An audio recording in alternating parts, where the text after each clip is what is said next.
Bonjour et bienvenue pour votre tactique quotidienne, votre entraînement journalier sur la chaîne Échecs et Pédagogie.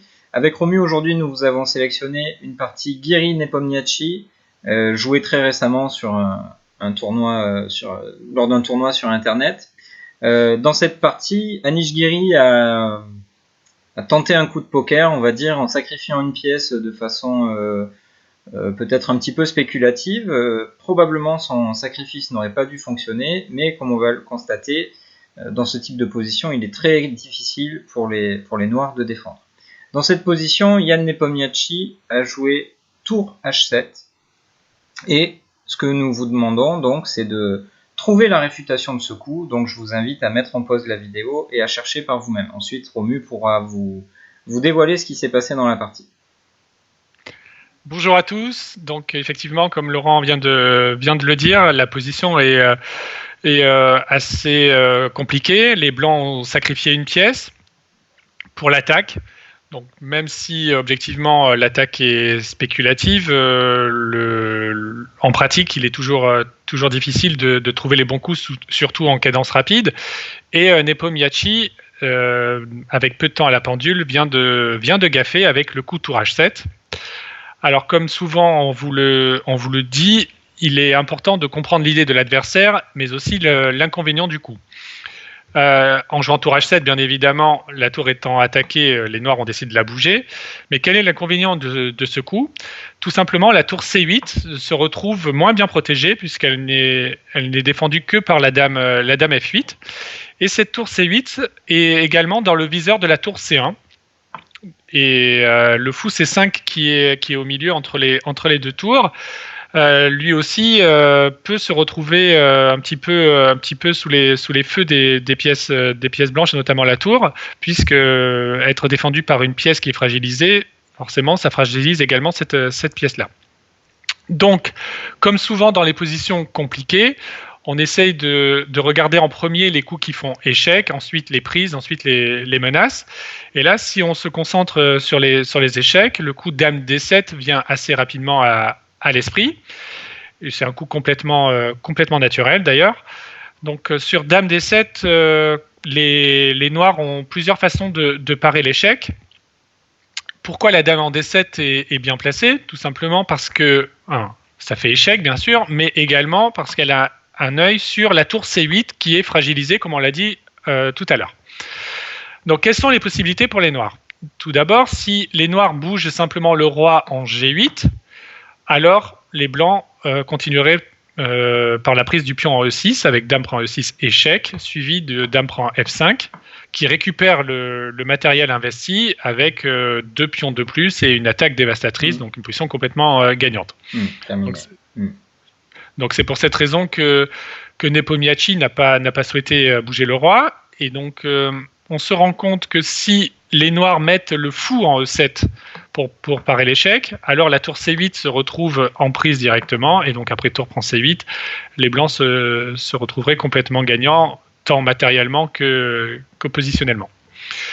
Donc pas le choix pour les noirs, il faut mettre un cavalier en E7. En fait, peu importe le cavalier qui ira en E7, ça ne va pas changer la solution. Donc, Nepomniachtchi a décidé de mettre le cavalier G en E7.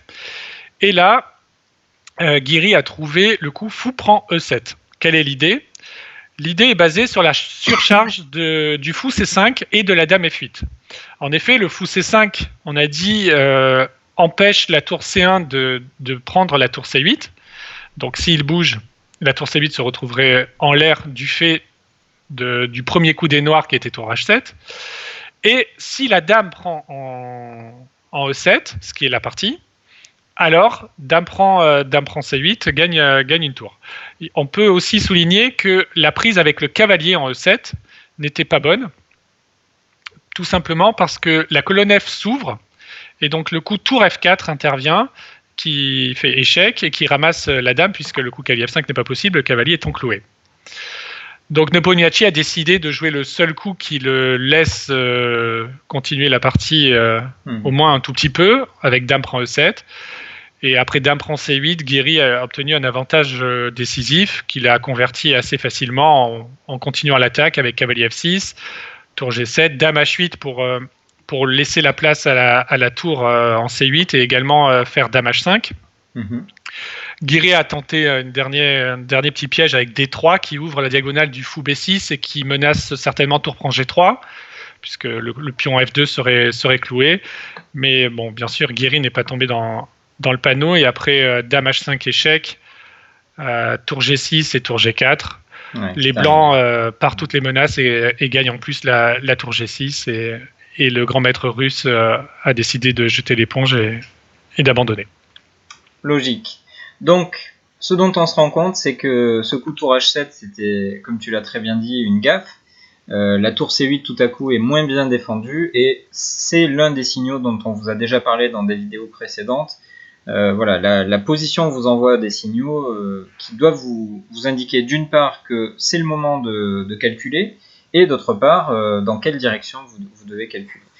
L'autre chose que nous indique cette partie, c'est à quel point il est difficile de défendre aux échecs, et même dans une situation dans laquelle les ordinateurs vous diraient que effectivement les noirs ont l'avantage, il n'est pas facile, y compris pour des grands maîtres de la classe de Nepomniachtchi, de trouver les coups concrets de défense, on va dire.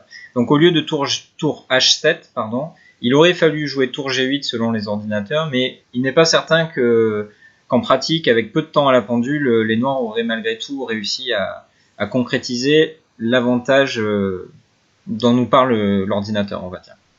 Voilà.